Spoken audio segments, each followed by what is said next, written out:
end, you can see there's not much left.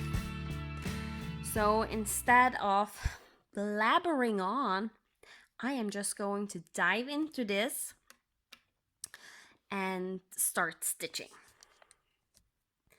So getting you zoomed in. That's look pretty nicely. Now we can start. So if there is any big questions about this series, then feel free to ask me below. And also, if you go back to the very first episodes I do explain a lot. And throughout the whole series, I have explained a lot of different things, showed you a lot of different things, and like techniques, stopping, ending. Not necessarily different ones, but the same ones and multiple times. And every so often, when I feel like it, I will explain what I'm doing and why I'm doing it, stuff like that. So it can also be a nice series to learn a little bit more of stitching, maybe be able to try new methods. I know a lot of you have been grateful for me doing this and showing you. A lot of people have said they have never understood the pin stitch before, and suddenly they understand how to do pin stitching and how to thread a needle without licking or using a needle threader. Just small stuff like that.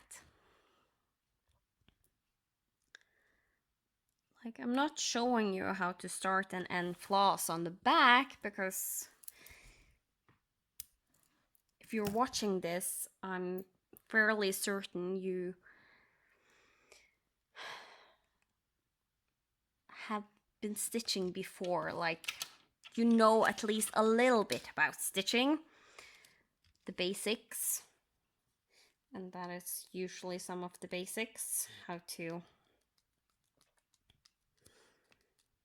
secure your floss on the back with just pulling them through the small loops that it is on the back.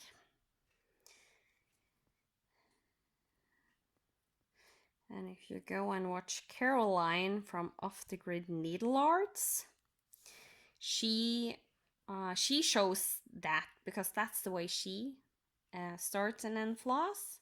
So her stitch with me, so you will see that, and then you can see the Bargello tuck she is also doing. And if you don't know what it is or can't understand what the Bargello tuck is, I'm pretty sure that Caroline, if you ask her, she will show you and explain it to you. Because that's where I learned that technique was called Bargello tuck. That was something I did before when I stitched in hand. I usually use that method. I just never knew that it had a name. That's just something I always did by myself, like almost invented by myself, to make sure the floss is really secure on the back. So yeah, that's fun.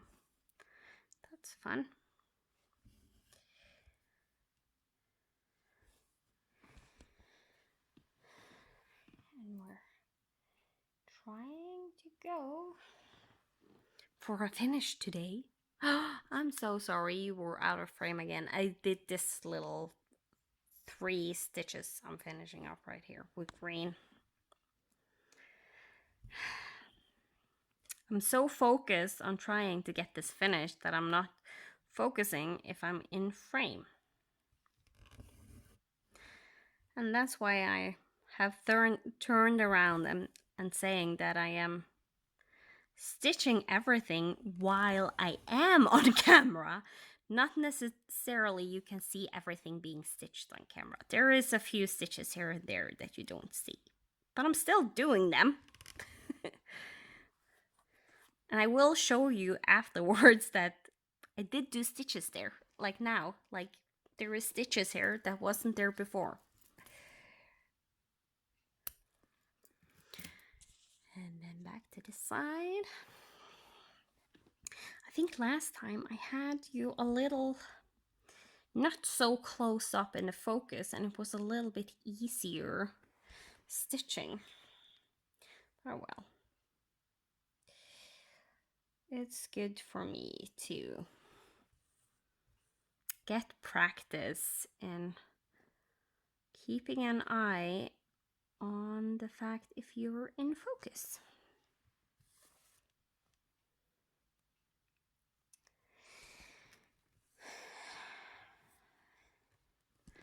And some fun channel news that might have happened when you see this one.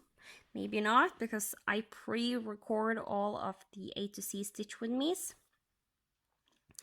Is the fact that I hopefully will get access to go live.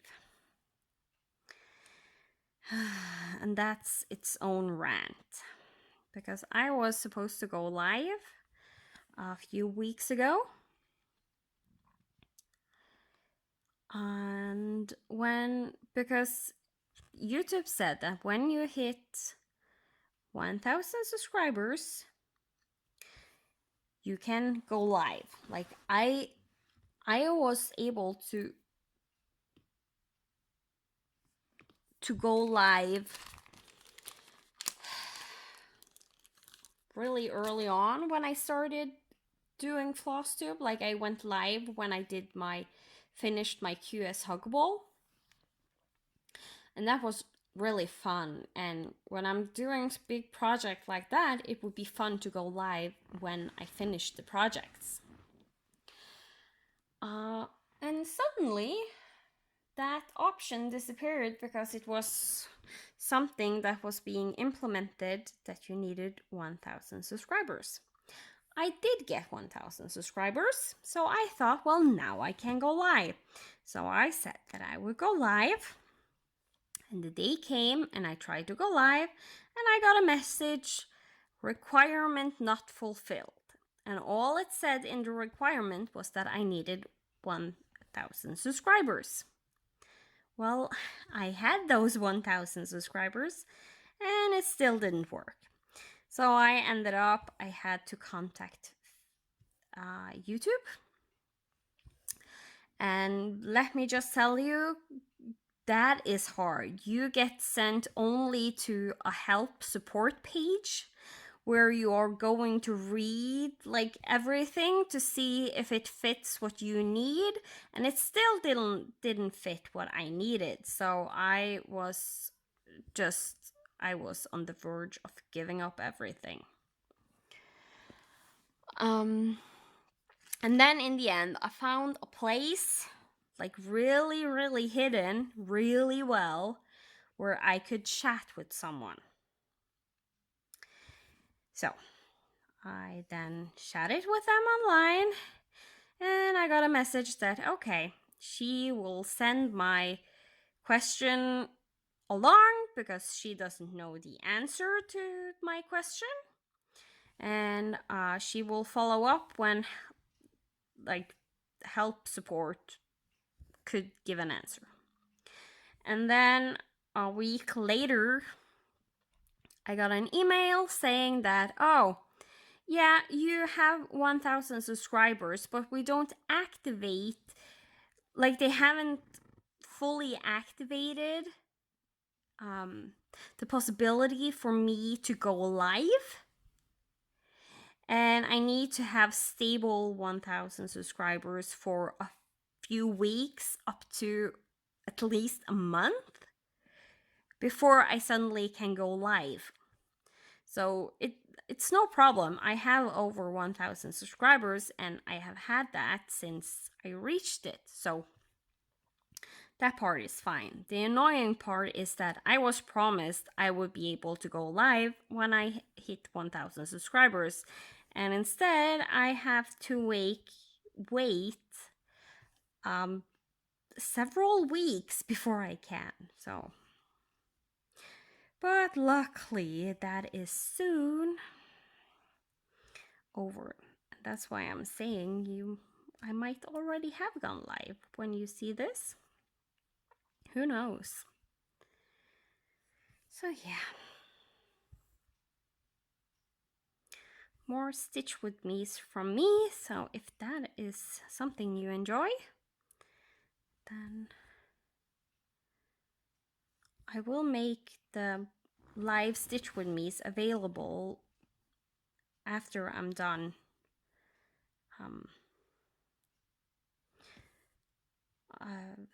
filming live, so you can see afterwards if you just want to see Stitch with Me's and talking and stuff like that. But it is a little bit better to do them like, it's better to do live because then you usually always have something to talk about because you have other people to interact with and they can ask you questions and you can do a lot of fun stuff with people around, basically. The downside is that if I'm going to do that to our regular thing, then I always need to be available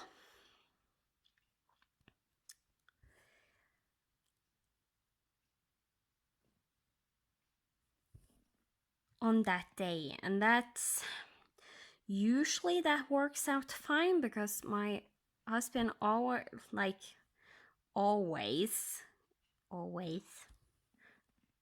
um plays board games on Tuesday. That is his usual day. That is his regular day where he go out and play board games. But sometimes it doesn't happen and it ends up him being home because people are away. But most of the time he is away. So I can use that day. And I don't normally have anything special happen on Tuesdays in my life. So I'm usually in, like, my chronic illness isn't too bad.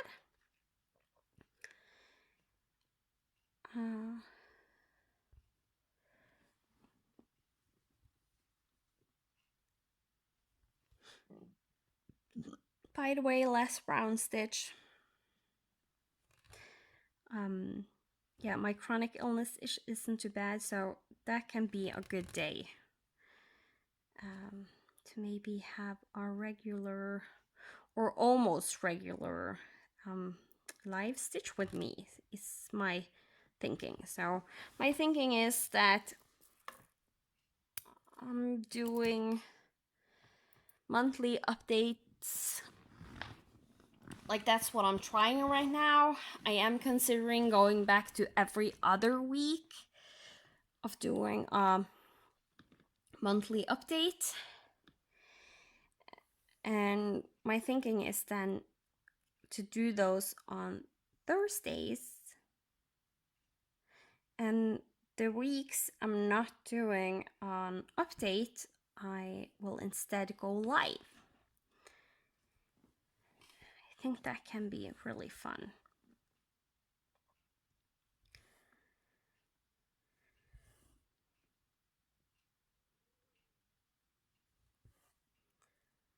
So, yeah,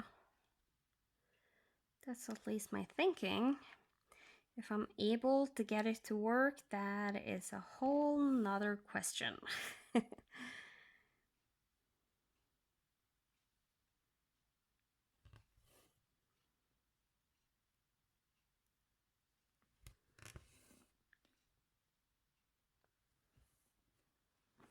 Because I think one of the times I went live, I think I did find like a tag, and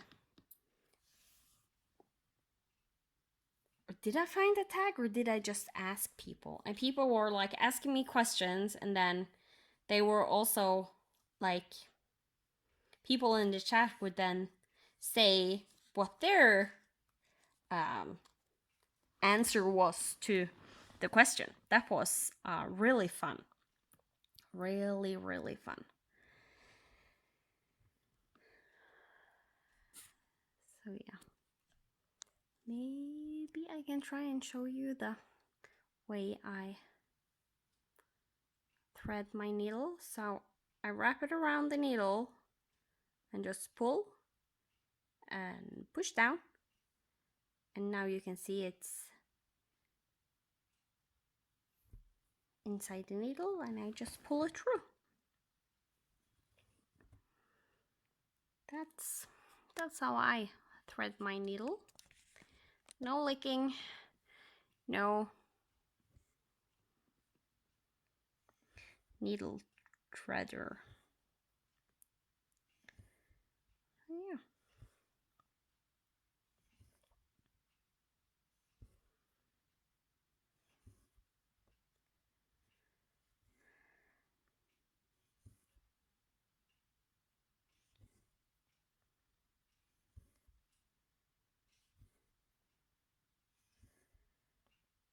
We are getting closer to a finish, which is fun. And by the way, that was the last green stitch. So now there's only white stitches left. And as I said at the end of the last episode, under this row right here, there's only one more row of white stitches.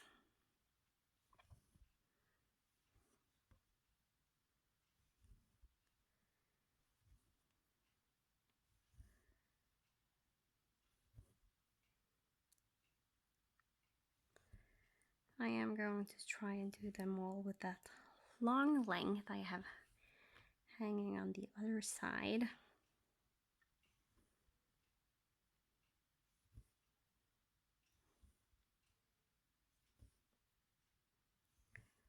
So I will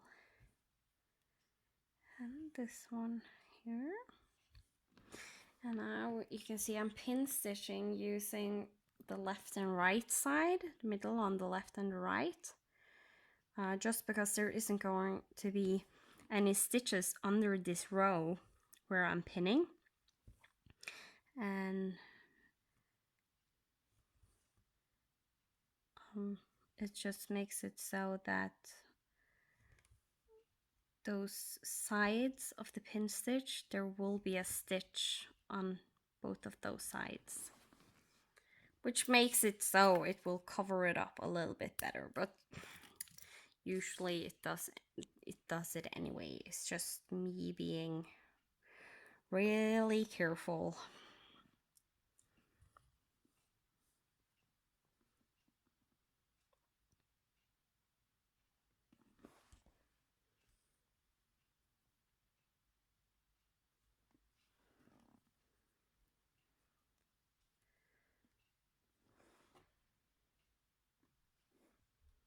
That was one too low.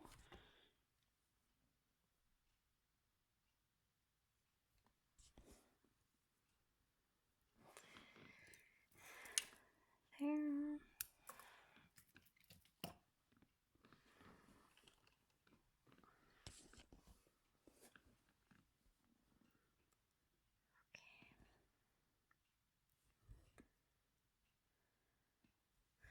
And you all need to remember to tell me that when I'm doing that long row of stitches, that last one, that I have to move the camera.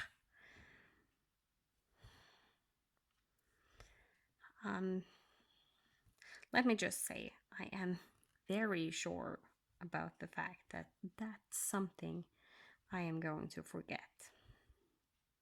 Like that's just me.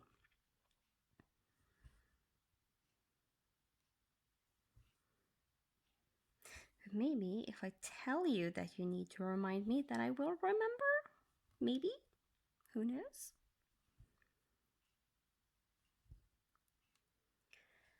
Now I'm just completing the stitches towards the right side, because when I get with this floss, if I can't complete all the stitches on this row completely, it's just easier to have stitches completed instead of half stitches, to go back and make whole with a second floss. Looks like we are either going to make it or be one stitch off. I think we can make it.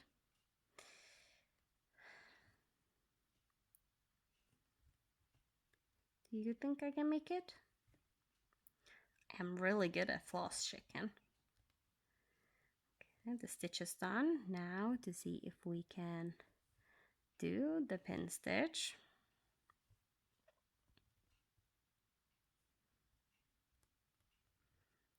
Oh yes, a third time, just for good measure.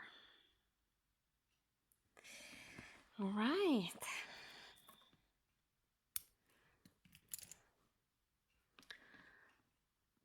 Now we're on to either our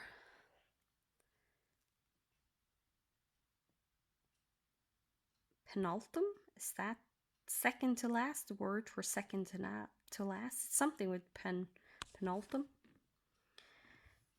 floss, or the last one. It depends. I think maybe I need to do one more, but we'll see. Sometimes I surprise myself with how many stitches I can get out of one length of floss.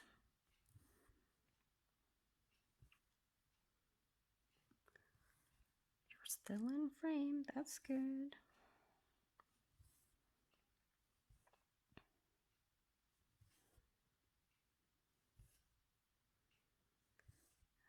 Okay,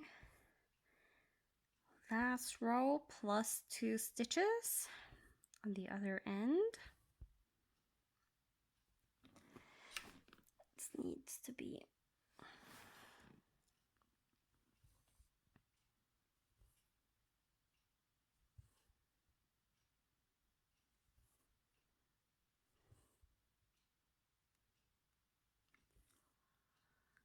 and we're still not that far into the video, so it do look like we really can finish off this time. But I'm pretty correct in my assumptions. The only thing is I need to remember I stitch half the speed when I stitch on camera. So if I stitch my normal speed, I would have finished last episode. But since I'm stitching on camera, it takes one more episode to actually get it finished, because it takes twice as long for me to get the stitches done.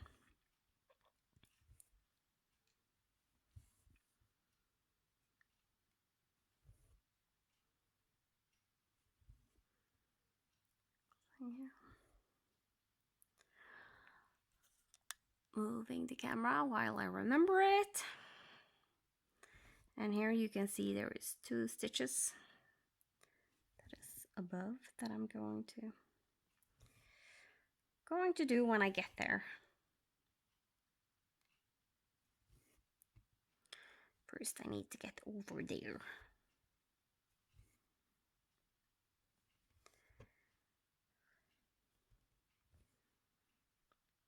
Well, at least it looks like we will get all the way over before we most likely will have to change floss, because I think we do. I don't think I can get all the way back with this length that's left.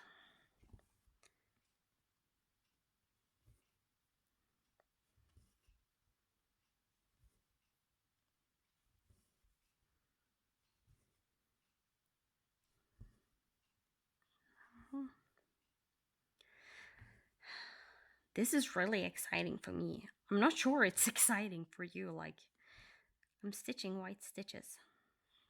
I'm stitching snow.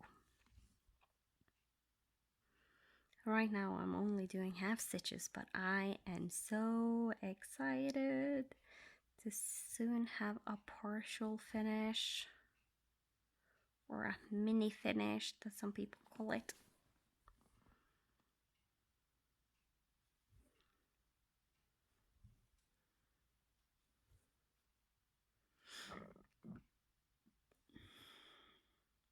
My stomach is making all these funny sounds today. I have no clue why. So if you hear any funny sounds, it's most likely just my stomach. Like, I'm not hungry or anything. It makes sound. Maybe my stomach also wants to talk to you guys.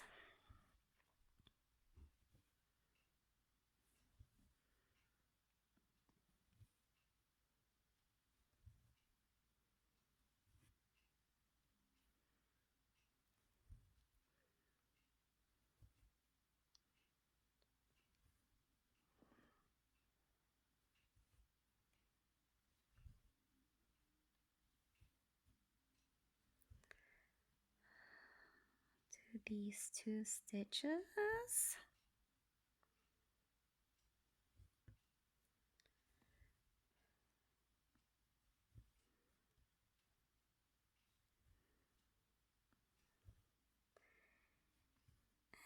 Then do the last half stitch of the bottom leg and the first one of the top leg on this row.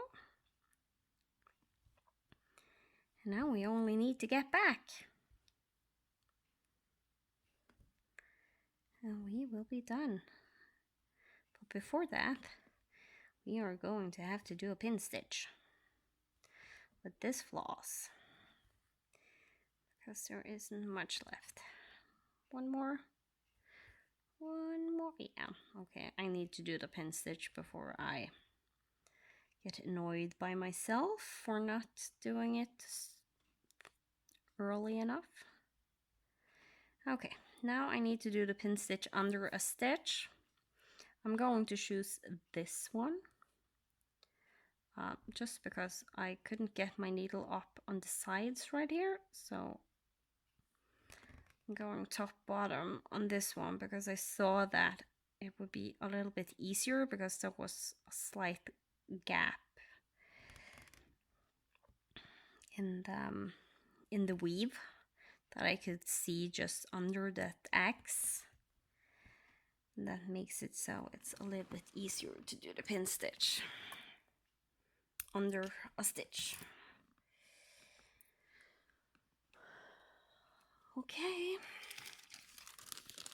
we're on the last length of white. We're just opening the last length of white on the first skein of white we have used on this whole project. So the first strand is being pulled of that last length. So soon we will have used a full skein of white for this project. And most likely there is one more going to be used before the end of this. Maybe even 2 or 3. Who knows? I have done 2 projects and I have used almost a full skein of white, so there is 7 more sections, so technically I should use 3.5 more skeins.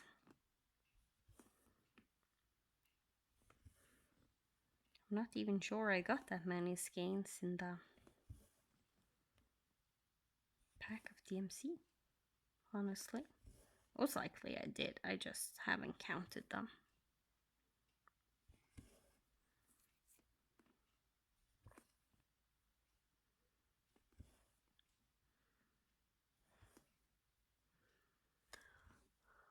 Alright, now we're hitting the point where I usually are ending off the video. But relax, I'm gonna finish this line. I'm gonna finish this section before moving on. And I'm not sure. I think maybe I will show you the way I count my way over, all the way over when I'm going to start the next section. So when I'm starting the next part, we might not get a lot of stitches done on the project, but you will see like the things you do when stitching if you have to jump over big sections and stuff like that. So if you're unsure of a good method of doing that, then watch me on the next episode, because then I'm going to show that for you. I was considering for a while just doing it off camera because it's a lot of counting and it's a lot of brain power, but I think it would be fine doing it on camera, especially if I just warn you all that there will be a lot of counting and there will be a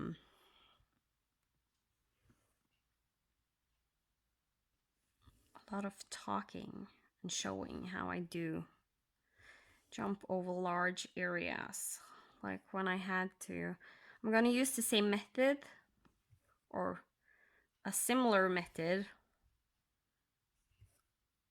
and no, an adjusted method from what I did when I did count my way to the top on my Winter Queen.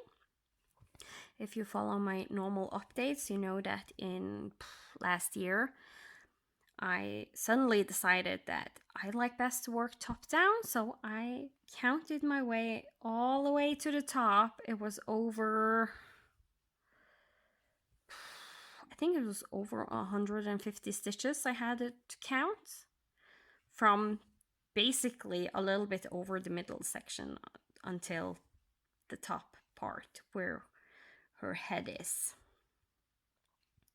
And I will show you the method I use doing that.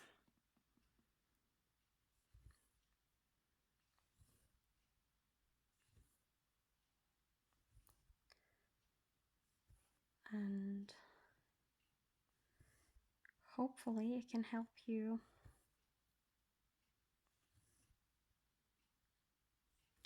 in your stitching.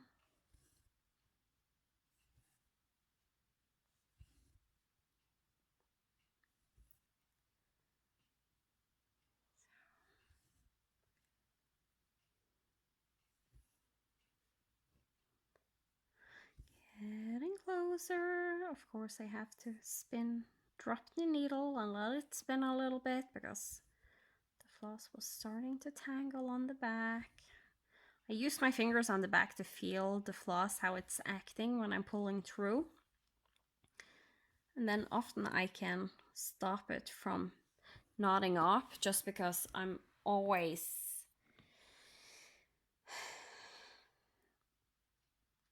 having an eye, having a feel on the floss, how it's acting, so I can drop the needle and let the floss spin around a little bit so it's untangle, like straighten up.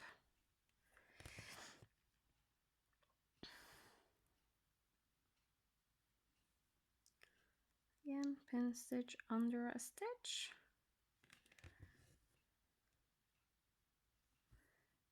And there, with a last little snip, and we're done with part 2. Look at that. It looks so good, and I love how these French knots are coming along. This eye look a little bit weird from this angle you are having, but if you see it from the other angle, it's not that weird, I promise It actually looks really good. So yeah, part 2 is done. So next time we will be starting part 8. And part 8 is snowy reindeer. So we will have these deer looking this way, and we will have one of these reindeers looking that way. So they're both looking at the raccoon, basically. And we will have one that is looking at you. So yeah, I am really excited and looking forward to next time. Thank you all so much for following this series and all the encouragement you are giving. It's a real pleasure to do this when there are so many people excited for this series.